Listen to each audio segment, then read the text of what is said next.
Hello lovely people, Nicole Jolly here. Today I want to share with you zucchini tips and secrets that I wish I knew when I was first starting out gardening. And the first one is spacing. I'm just like you. I want to cram in as much as I can into my garden, especially when you have a small space. You can do that with plenty of other vegetables, but not with zucchini. I have 8-foot by 4-foot beds, and I have not planted any zucchini side by side except for one. So I have one here, 2, 3, and a fourth alongside, but that's only because it's a climbing variety. That's a rampicante. So as you can see, I have a trellis that zucchini is going to grow up and over. Why spacing is so important with zucchini is airflow. The first thing that's going to take your zucchini out in the gardening season is powdery mildew, and that will often kick in because there's not enough air moving through these leaves. I transplanted these zucchini exactly 3 weeks ago. I grew them indoors from seed. They were about this big when I planted them here, and boom, look how big they grow. These leaves, look at this one, they get enormous. So they need a lot of space so that all the moisture from the morning dew or the rain doesn't get trapped up in these big leaves. Now let's talk about flowers. Zucchini have male and female flowers. The male provides the pollen and the female is what turns into your zucchini, so it grows the fruit. You need both, right? You need the pollen to fertilize the female flowers. Now, the way that you can tell them apart is that the males, this is a male right here, the male flowers have these really skinny stems leading up to a beautiful pointy flower. The females have a more bulbous stem because that's the ovary. That's where the zucchini is going to grow, right? The flower is going to sit atop the zucchini fruit, which will be attached to the main plant. Now, lots of zucchini plants will throw out male flowers before female flowers, and that panics us gardeners, right? Where are all my female flowers? They're the ones that are going to produce the fruit. But don't panic. Zucchini plants will often throw out male flowers first because they take less energy to produce. So they're kind of like practice flowers, if you will. They will catch up. They will send out female flowers when they're established and they feel like they can send energy to those flowers. Now, they have to sync up, right? The male flowers have to open at the same time that female flowers open so that the pollen can be transferred. And in the beginning, that might be a little bit tricky too. Don't panic, the plant will work it out. I know some gardeners will take a paintbrush and pick up some of the pollen off of the male flowers and manually deposit it onto the female. I've never had to do that.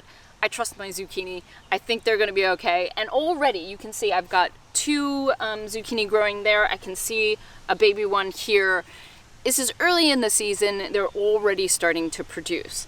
Certain zucchini varieties are actually grown for their flower production. So in Italy, this variety, which is called Costata romanesco, is a variety that's actually grown for flower production because they produce really large flowers, and in Italian cuisine they love to fry those squash blossoms, maybe stuffed with some mozzarella. I think I might do that this year, but at this early stage in the season I don't want to sacrifice any flowers. I just want to start eating the fruit. Now let's talk about pest management. So you might find a lot of ants on your plants. I don't want you to panic about that. Ants themselves are not going to do any damage, but I always see them as a sign that there might be a more damaging pest present. So if you see ants on your plants, start looking around, turn over the leaves, see if there are any aphids around. That's what they're looking for. They're looking especially for aphids because aphids produce a sort of sticky, sweet substance that they like to eat. So ants will actually farm aphids. They will let them live so that they produce that sticky substance that they like to consume. So I will start turning over my plants looking for aphids, but also, and perhaps more damaging, are squash beetles. So you can find sort of pinkish, orangey clusters of eggs, and if you find them, all you do is you take your thumb and you rub them right off. Spiders, by the way, are your friends. Think of them as your partners in pest control. So if they're about, they are going to be looking for the bugs that you don't want on your plants, so let them be. The other big enemy of the zucchini is the vine borer. So what you want to do is start checking the stems that lead into the dirt. These are borers that will literally get into and tunnel into the main trunk of your zucchini and start degrading its integrity. So if you start to see any spongy brown spots, then you can literally take a knife, open up that area and scrape them out of there, get them out of there, because they will do more long-term damage than that cut will do.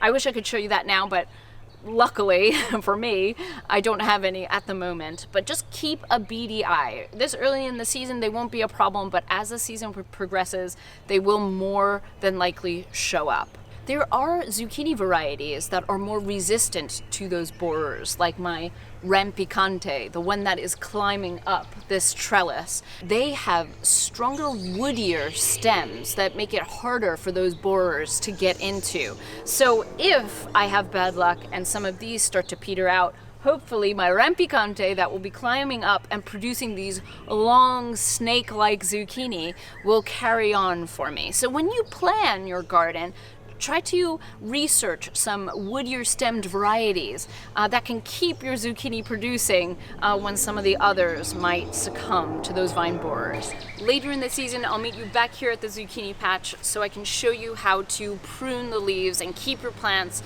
producing all season long. In the meantime, make sure you're clicking that notifications bell so you know when I'm back with more tips and tricks. Make sure you're subscribed. Consider joining our membership.